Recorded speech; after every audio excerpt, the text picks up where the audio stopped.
Welcome to Fun Facts Daily, your source for just the good stuff. Monday through Friday, we're bringing fun facts and news you can use, all carefully curated to uplift and inform. So give yourself a break, relax, and learn something awesome in just a few minutes every day. Hi everyone, I'm Kyle Wood. Today we're going to be learning about the famous and mysterious Ouija board. But before we get into the facts, let's warm up our brains with a little challenge to see if you can tell fact from fiction. Consider this. Anyone who's seen a scary movie knows the number one rule of the Ouija board: you must always move the planchette to goodbye to close the portal and end the session safely. It's often treated as an essential ancient rule, but was this a part of the board's original design? Or is it just a bit of modern folklore added much later by Hollywood and urban legends? We'll find out at the end of the episode.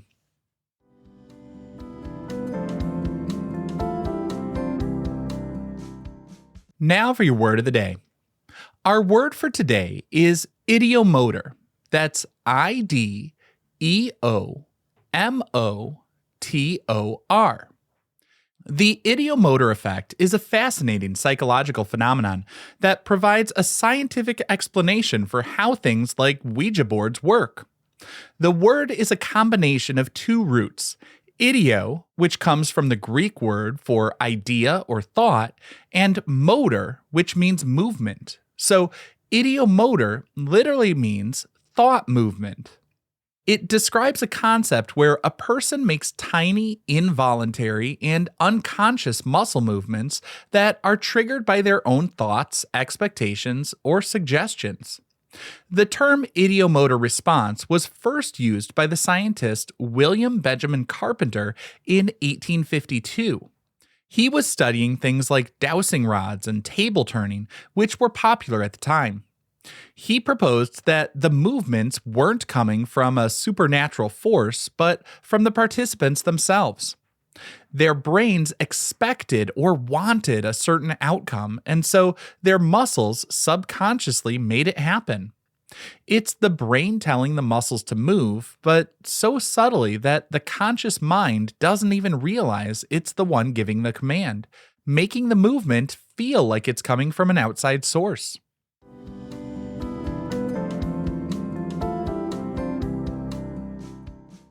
Time for your daily high five, our top 5 fun facts about Ouija boards. Number 1, the Ouija board was patented as a parlor game, not an ancient tool. Despite its spooky reputation, the Ouija board is a relatively modern invention. The first patent for a talking board of this type was filed in 1890 by a group of businessmen in Baltimore, Maryland: Elijah Bond, Charles Kennard, and others. They formed the Kennard Novelty Company to manufacture and sell this new device as a form of family entertainment. It was advertised as a wonderful talking board and a magical game that could answer questions about the past, present, and future. It was a time when many people were fascinated with spiritualism, so the game's marketing leaned into that mystery. It was just a clever business move, taking a popular homemade activity like table tilting and turning it into a professional, mass-produced product that anyone could buy. It wasn't until later that its reputation shifted from a harmless parlor game to something more mysterious. Number 2, the board's name has a fantastic marketing story. The origin of the name Ouija is one of the board's best legends. The story promoted by the company is that the inventors, including Elijah Bond's sister-in-law, Helen Peters, who was said to be a medium, asked the board what it wanted to be called. The planchette, a French term meaning small board, that's the name of the teardrop-shaped pointer. Supposedly, it's spelled out O-U-I-J-A, or Ouija. When they asked what that meant, the board allegedly spelled out good luck. There were tales that it was an ancient Egyptian term, although there are no actual records of an ancient Egyptian term Ouija. But the story was perfect for building the board's mystique. Of course, there are other theories behind the name. Some say it came from sort of a misreading of a name written on a locket during a seance. And others say it's just a simple combination of words. The French word for yes is oui, and the German word for yes is ja. So put them together, you've got oui ja, or yes, yes. And when you think about it, this name kind of makes sense for a board that has yes and no as primary answers. Regardless of where it truly came from, the name was catchy, mysterious, and in 1891, it became a registered trademark. Number 3. For decades, the Ouija board was seen as a perfectly wholesome family game. It might seem hard to believe today, but for most of the 20th century, the Ouija board was largely considered a completely normal and harmless pastime. It was sold by toy companies, and it was a popular activity at slumber parties, family gatherings, and holiday events. It was a fun, spooky, and silly way to pass time, much like telling ghost stories around the campfire. It was also seen as a fun sort of dating activity, as it would bring the two players closer together. The ultimate proof of its mainstream all-American image came when the famous artist Norman Rockwell, whose name has become synonymous with wholesome depictions of American life, painted a cover for the Saturday Evening Post magazine with a man and a woman dressed in their finest, looking intrigued and amused as they playfully used a Ouija board.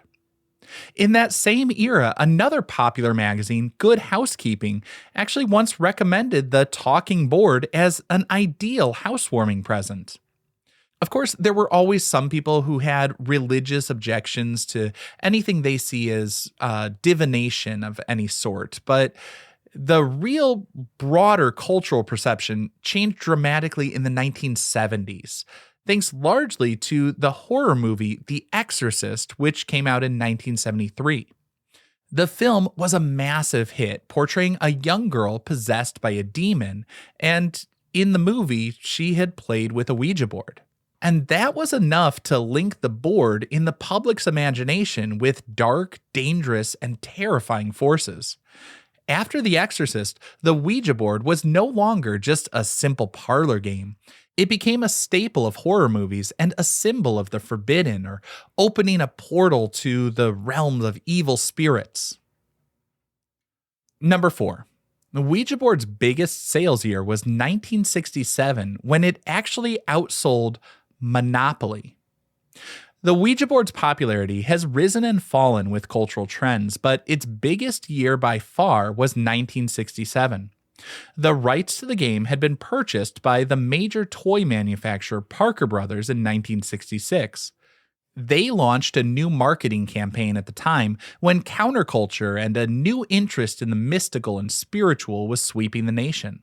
The timing was perfect.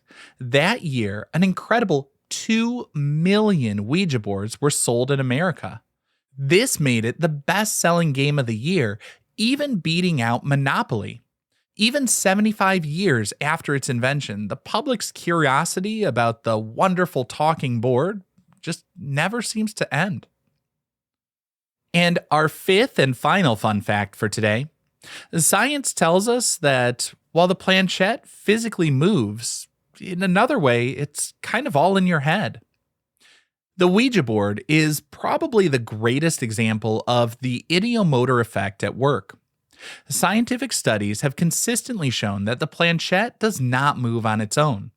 It is moved by the small, unconscious muscle twitches of the people who are touching it.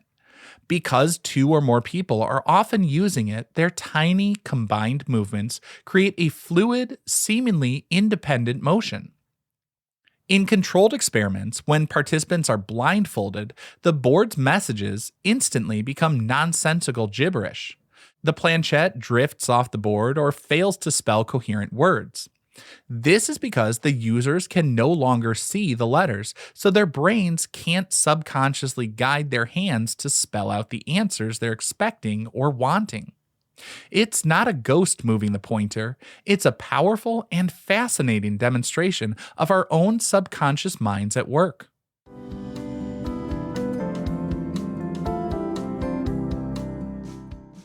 Now for some news you can use. You can actually see the ideomotor effect, that power of your subconscious mind, in action with a very simple and safe experiment at home. No talking boards needed.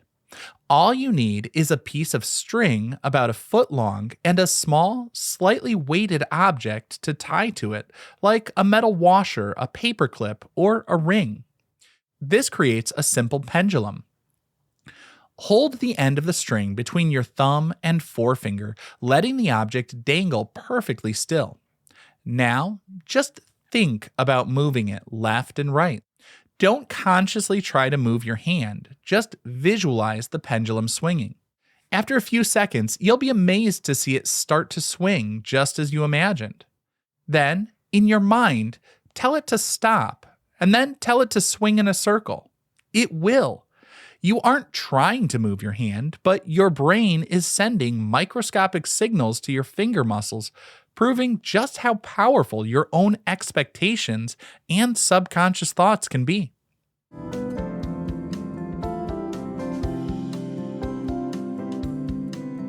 Now for the moment you've been waiting for.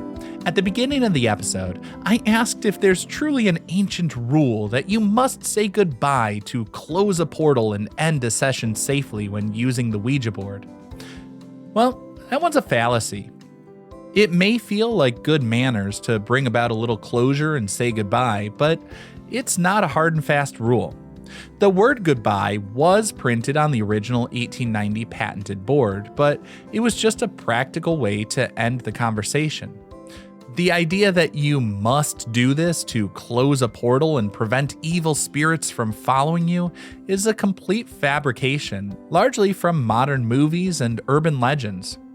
The original instructions treated it more as just kind of a matter of etiquette, but movies like The Exorcist layered in new, scary meanings onto what was originally invented as a simple, fun parlor game, and a new rule was born.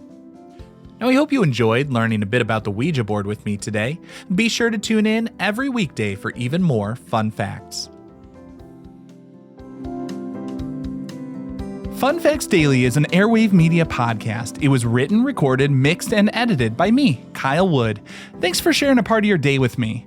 Be sure to follow Fun Facts Daily on your favorite podcast app so you can keep the good stuff coming your way every day.